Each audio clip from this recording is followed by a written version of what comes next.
Sate acan mulai kana materi aya carita anu kedah diregepkeun ku hideuk. Sok perhataskeun nya. Ieu namina Asep. Asep teh budakna apik pisan. Tara hilap kana mandi. Sok make sabun mandina oge. Nah, mandina unggal enjing sareng sonten.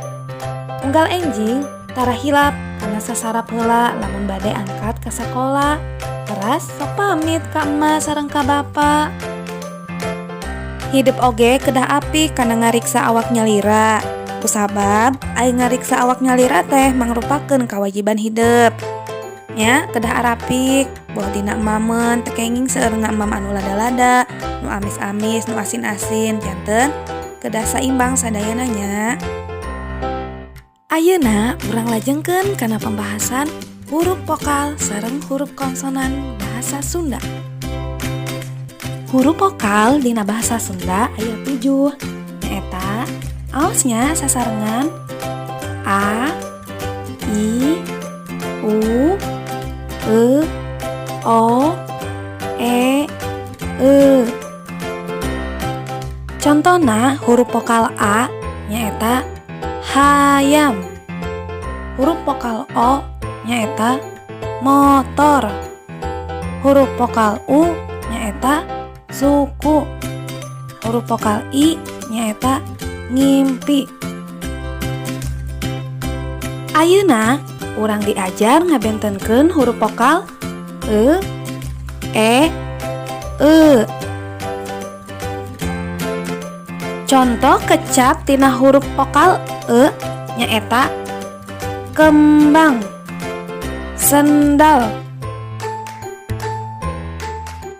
Contoh kecap tina huruf vokal E nyaeta beca, meja. Contoh kecap tina huruf vokal E nyaeta peuyeum, seuneu. Nah, ayeuna hideuk tiasa ngabentenkeun nya. Misalna peuyeum nganggo huruf vokal E teu tiasa diaos peuyeum atanapi peyem. Ngartos?